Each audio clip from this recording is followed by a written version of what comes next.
Good evening and welcome to NAACP Perspectives, a series of programs intended to highlight the agenda of the Johnstown NAACP, showcase the accomplishments and talents of our local minority community, and just cover topics of general interest as well as interest to our minority community. I'm Gladys Clifton, your host for these broadcasts, and I'm substituting tonight for Ron Fisher, who is now a regular host. I'm pleased once again to have as a guest Dr. Barbara Zaborowski, who is Dean of Learning Resources at Penn Highlands University, and a distinguished scholar who has, of course, made a reputation for especially knowledge about the history of the Underground Railroad in this community. And that is, of course, something that is of great interest, well, just generally to people who are interested in the history of the community. And it's been a neglected area, but you're trying to correct that, I believe. Yes.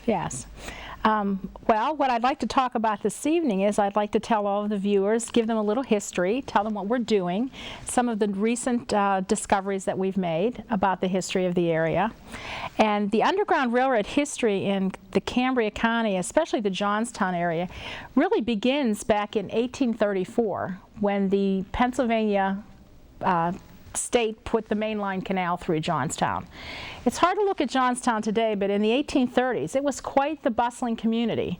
It was shipping iron and iron ore all over the United States. It had ironworks.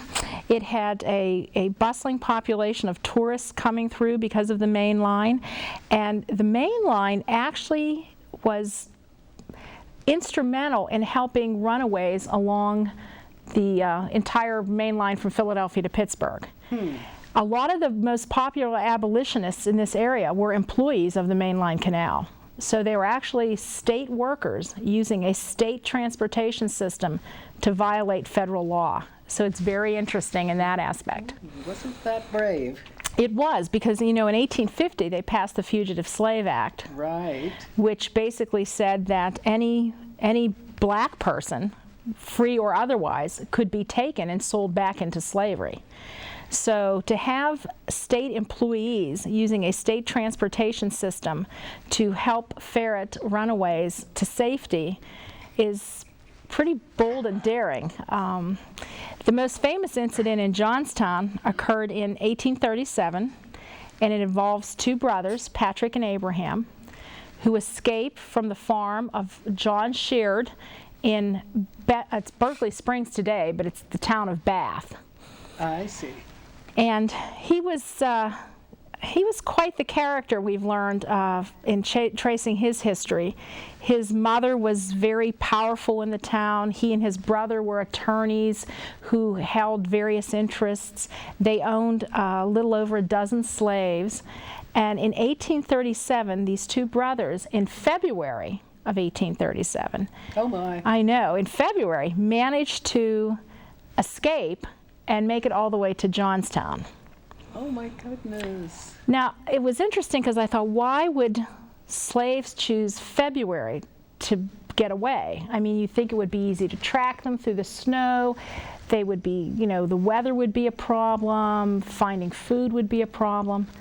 But we went through old newspapers and actually discovered that in 1837 it was a mild winter, much like the weather we had today. Yes, you know, and last winter here too, unlike the current one. Yes, but you know, today's temperature was 50 degrees. They showed in the old newspapers that around the time of the escape, the weather didn't get below 40 degrees. So I think they seized an opportunity when they weren't working in the fruit fields, because they grow apples in Bath. They weren't working. I think they took the advantage of a mild winter to make their escape. And pretty successfully, apparently. Well, it was a rough road for them. It was an 87-mile journey from Bath to Johnstown. All on foot. All on foot. They left Bath and they ended up, their first stop was in Bloody Run, Bedford County, which is present-day Everett. And they stayed at the home of what they called in the histories a friend. Now, we don't know who that is exactly, and we're trying to identify where that person was and who they were. But from Everett, from Bloody Run, they ended up in Pleasantville at the foot of the mountain. Now, Alum Bank for the PO. That's right, Alum Bank. And there's an entire family of abolitionists there. And we tracked the history of how all of the people who helped these two runaways, how they were all related, either through blood or marriage. So it truly was a family network that helped them. They left Pleasantville, and they managed to get them up to the top of the mountain to the home of the Heltzels, George and Amelia Heltzel. Put them up overnight. Now, you have to understand that while they're escaping, they're also being tracked by bounty hunters. Oh, yes. John Sherrard was, I guess, not too pleased the two of his slaves ran away, and he put a $300 bounty on their head. So very tempting. Well, in 1837, $300 is nothing to sneeze at. So there were actually bounty hunters that tracked them, and when they got them and caught up to them at the Hetzel property, actually managed to shoot both of the brothers, shot one in the leg and one in the shoulder. And still they fought back and managed to escape yet again. And they made it from the Hetzel property, which is out on Old Mine 37 now. We've identified where the homestead was. They managed to get from the Hetzel property to the home of William Slick in Geistown. If you're familiar with where the Orchard restaurant is today, Right. We think a lot of that property right there at the Cloverleaf was the Slick farm, because he had 40 acres and he was known for having great apples. So we're thinking that that's probably kind of where his property was. He sends word to Johnstown that these two brothers are here, and a group of free blacks from Johnstown go up to his property in Geistown, and they confront the bounty hunters. Now, it's interesting because the bounty hunters came with Where were they from? Were they local? No, they came up from Virginia, actually.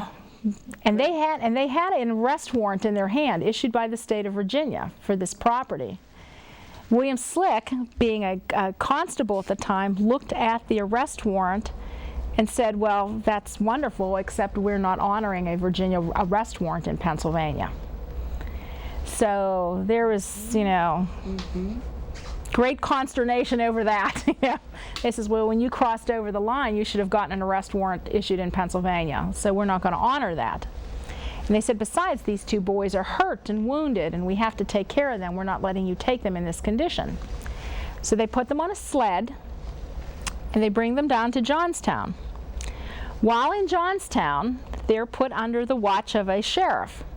Now, from what the history books and the newspapers tell us, this must have been a bungling sheriff. He wasn't the best and the brightest.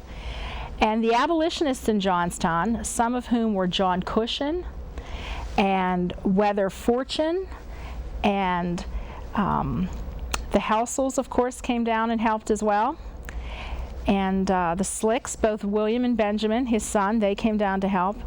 Over the course of the evening, when they came to get the slaves the next day to take them before a judge to determine whether or not they were going back to Virginia, they had mysteriously disappeared. So the abolitionists managed to get them away, they think overnight. They think they hid them up in Cushion's Coal Bank, which is going up Prospect Road today. And there is a Cushion Road up there. So that's kind of where the Cushion property was. And they got them away. Now, the Virginians are still not going to be deterred by this. Especially not $300 a piece? Yes. So what happens is they file suit in Cambria County Court. And there is a grand jury convened, and we actually have the bill of sale from the grand jury, because what happened was when they convened the grand jury returned a no bill. They felt that the Virginians had no cause, no claim. Oh my goodness. No claim to take the slaves back, because the slaves actually weren't there. They didn't have the actual slaves anymore, so they said, you have no case. There are no slaves because they had escaped. So it's interesting because, like I said, we have the transcript from the court case, and we know that Amelia Heltzel was called, and her husband George was called, and William Slick was called. They were all called to testify on what part they played in the escape. Now, what does that mean today? What does all of this mean? Well, as you know, because of the 3 floods in Johnstown, there's not much left from the early 1800s left in Johnstown. So when we were trying to get this incident recognized on the National Park Service's Network to Freedom, we had to find a location. We had to find something to mark that this incident had occurred. So what we did was we looked at each of the abolitionists, and what we found was most of them are buried in Sandyvale Cemetery. Oh, really? And it's interesting because even though the tombstones aren't there anymore, you know, they've been washed away in the floods, we do have records. Even though the records of the cemetery were destroyed in the 36th flood, I believe, we found all the newspaper articles for their obituaries that indicate they all were interred in Sandyvale Cemetery. So we have Charlotte and Gail Heslop are buried there, and we know they were abolitionists. We have William Slick and his son Benjamin are buried there. John Cushion is buried there, and his wife Annie. So what we did was we gathered all of this information, and we have submitted an application to the National Park Service to get Sandyvale Memorial Cemetery and Gardens designated as a National Network to Freedom location for the work of these abolitionists. Oh, wouldn't that be great for the history of the community? Well, and the community. Yeah, it would be great. And not only did we didn't stop there, we also submitted an application to the Pennsylvania Historical and Museum Commission to get one of the blue historic markers there to identify Sandyvale as the resting place of these abolitionists. Now, you know, you have to understand at this time when they're doing this, you know, they're violating federal law. They're not, the politics at the time, abolitionists were not popular. If anyone has seen the current movie that's out, Lincoln, knows that Thaddeus Stevens and the abolitionists were not, you know, they were the outcasts. They were the radical groups. Or outliers, as we call them. Yes, they were the outliers. They were the radical group. It wasn't the popular thing to do at the time. So to have this core group of people in Johnstown risking all of this, and we think that Patrick and Abraham are the 2 that we know that came through. I'm sure there were many, many others. Get to continue on. They did continue on. Now, we think from the records that Patrick and Abraham were then taken up to State College, up to Center County, and from Center County sent north from there. Out to Canada. We think to Canada. We're not sure. A lot of times, runaways, believe it or not, once they made it into a free state, whether it was Pennsylvania or Ohio, a lot of times they didn't go much further. You know, they assimilated into African American communities that existed at the time, and they pretty much lived there because they never really wanted to be far from their families. Remember, the whole families usually didn't escape. That's right. So they wanted to be able to be relatively close or travel back and forth across the border. We know that several runaways actually traveled back and forth several times to try and get other family members to freedom. And so, like I said, it's a fascinating story. In 1919, we found a state proceedings book from the Daughters of the American Revolution, the Quemahoning chapter, which is the chapter here in Johnstown. Yeah. And they were going to celebrate Lafayette Day, which is in May. And they were having a little pageant. And the book describes, they were highlighting the most popular incidences in Johnstown history. And some of those items that they chose to reenact were the firing of the blast furnace at Cambria Iron, and Joseph Johns negotiating with the Indians to found Johnstown. Right. And they picked the Patrick and Abraham incident to commemorate in 1919. They thought that was one of the most important events. Well, good for them. But you know, it makes you wonder if this was so important to the Daughters of the American Revolution in 1919, where did that history get lost? That's amazing, isn't it? Because by then, the NAACP was already around in the community. Yes. So you wonder where that history of that Underground Railroad activity kind of fell from public consciousness, and no one thinks about it anymore today. And it's such an important story because it's an act of civil rights. You know, it's a blatant and daring act of civil rights. I mean, to take runaways and to risk life and limb to get them to safety. Indeed, and it's wonderful that you and some other people too, I suppose, have been working on documenting all this and putting it together. And the application. Last year there was a nice program up at Penn, Highlands. Yes. In fact. Yes, as a result of our work, we had an Underground Railroad symposium last year. And I've been in contact with the author Fergus Bordovic, who wrote the book Bound for Canaan, about the Underground Railroad movement in the United States. And periodically, as I uncover research, you know, he and I will like talk about it, and do you think this really happened, and what do you think this means? And so he's been instrumental too in kind of guiding us and telling us where to look and putting us in contact with other researchers, you know, who have personal letters and archives, and because, you know, the Underground Railroad was secret, so there's not a lot written about it. So you have to... That's true. You don't get too many documents. So you have to rely on journals or letters or things that survive that hint at it. And so I've been spending a lot of time in archives, going through lots of papers trying to determine, was this significant to this event and to this area or not? And as I said, the Patrick and Abraham incident, we're considering that to be the tip of the iceberg.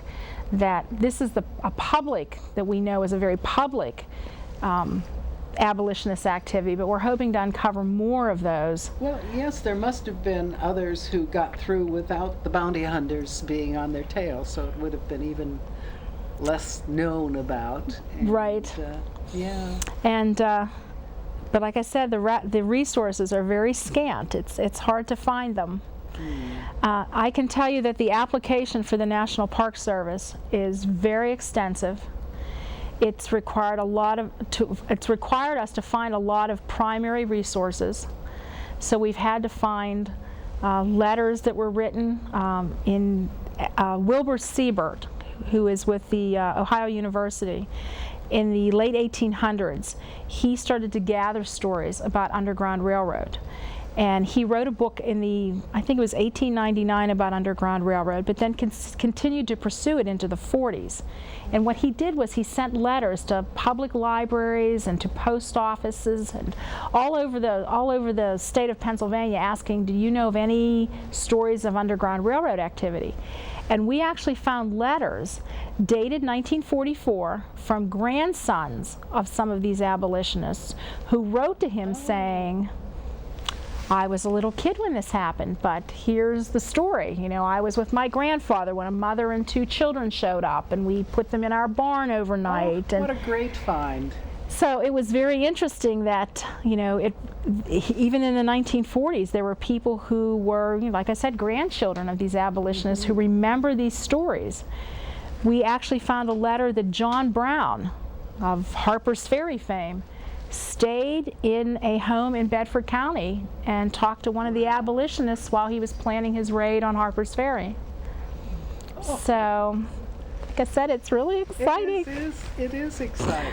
I know, to think of these people coming through this area. Like I say, you don't think of it now because so much of the Underground Railroad story is centered in Pittsburgh and Philadelphia, and, you know, Lancaster is a big hot spot because that's where Thaddeus Stevens was, but I don't know. I'm thinking Johnstown's going to be up there by the time we get done with our research. Well, I certainly hope so. Seems, you know, no reason not to, because there it was, the main line. The main line canal. Now, the main line ended in 1854. It kind of, you know, was put out of business by the Pennsylvania Railroad, but during that 20-year period, from 1834 to 54, and, you know, that's all that period leading up to the Civil War, we're thinking that it was probably very, very active. And the problem with doing the research is, it's like every time you overturn a stone, there's more things to look for. There's more little, you know, little threads to follow. And you'll find a name, and it's never ending.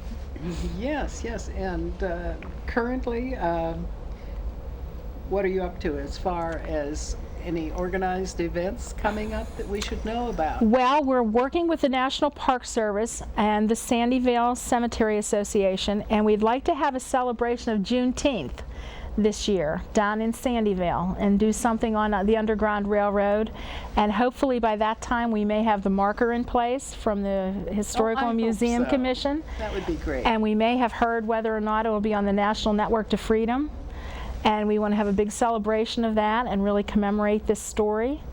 I know that the Park Service has been actively pursuing this as well. They did get a designation on the National Freedom Network.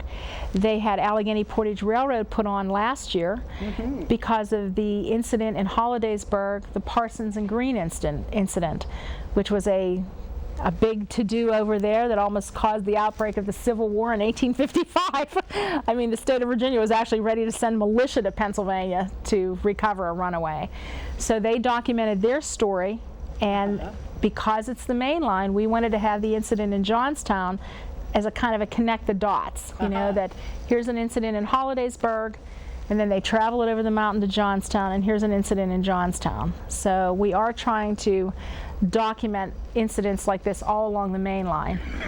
But as I said, the one in Johnstown we're really excited about because it was here, and there's Sandyvale, and we know the abolitionists are there, and we want to capture that history so it's not forgotten again.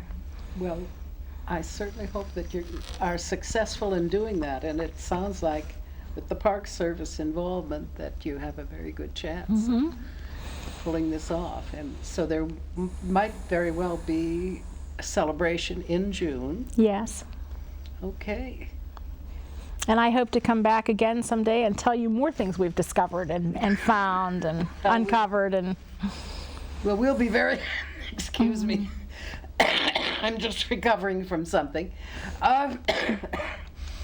And I hope, that there will be, a lot of interest generated in the community, just from this broadcast and everything you've told us, which is really, really interesting. And, anything else that you're doing related or not related that you'd like to publicize? We have about 5 minutes left. Well, we are working to eventually, the goal of all of this research is to put a book out. Oh. And we've had some interest from some publishers as to, this would fill a big gap in history for central Pennsylvania, for, the African American story and Underground Railroad and, that pre-Civil War period. So that is the ultimate goal of all this research, to actually put something in print and publish something so that it isn't forgotten again. I know with the Park Service we're looking to do some outreach into the schools and try and get more kids involved in the story. And it's the kind of thing that I think would appeal to the young people a lot. Yeah. Well, if they get involved, then they won't forget. Hopefully they won't forget. Right. And just overall raising of community awareness of the story. Right. So. Okay. And there are, this of course is Black History Month, and there'll be all sorts of things going on. I'm expecting that there'll be celebratory things too, like the upcoming Ain't Misbehavin', which is right. It's kind of about the history of jazz and that sort of Fats Waller. That's a much more frivolous thing in many ways, but very important too. Yes, I think it is.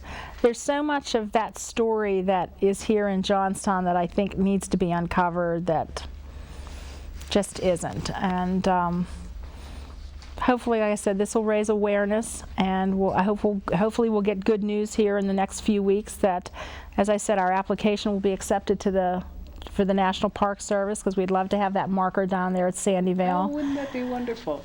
Just to be on the network like that, because people travel all over the United States to visit those kinds of sites, persons who are very interested in Underground Railroad. So once we're on that National Freedom Network, then it should bring people to the area too to help, raise awareness. And tourism, very welcome. yes, so we're hoping to do that, and who knows what other kinds of programs will spawn off of that. We'd like I said, we'd like to get students involved. We'd like to have more of those kind of events happen with younger people spreading the word and remembering the history. And I'd like to have somebody write a play and reenact the whole Patrick and Abraham escape. Wouldn't that be an interesting project? Yes. Well, there are lots of aspiring playwrights in the community, and maybe someone will be interested. And I hope that we can. I've heard about some Civil War exhibits that are going to be on display. Well, actually the community college, we requested to have the Civil War Roadshow come. We would be the host of the Civil War Roadshow, which is the 53-foot trailer that the Pennsylvania Museum Commission has put out. It's supposed to go to all 67 counties. Oh, really? And we're waiting to hear, if it doesn't come in 2013, it will come in 2014. But that's that traveling exhibit that's going to all the counties in Pennsylvania. And I had not heard about that. Oh, I think it's been to Somerset and Bedford, and I think Bedford right now, the Historical Society has an exhibit, and I believe there's a Civil War exhibit at the Discovery Center right now that's on loan from the John Heinz History Center in Pittsburgh. But eventually we're hoping to get the trailer to come as well, the Civil War Roadshow. Oh, well, that is terrific. Yeah. I'm so glad to know about these things. Yeah, so we'll be hosting that. Mm-hmm. Okay.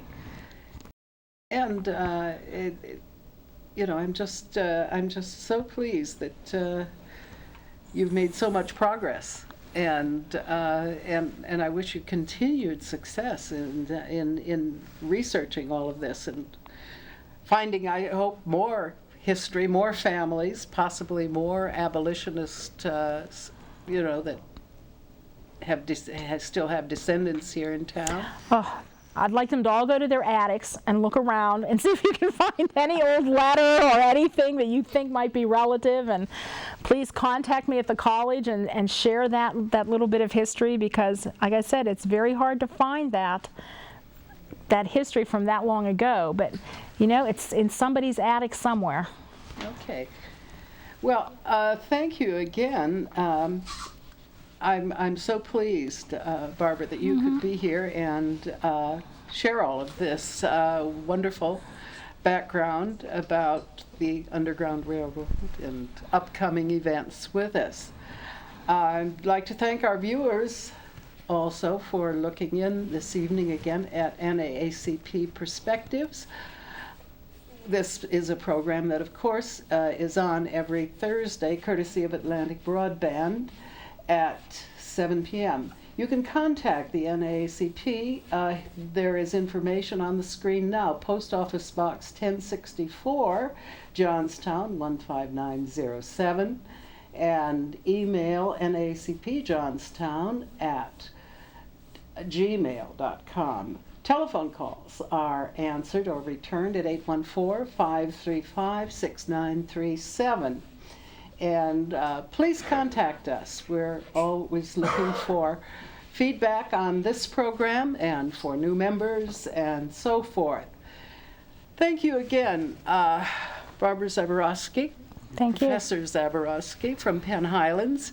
And I do hope that you will be hearing from more people about possible info they might have. Thank you.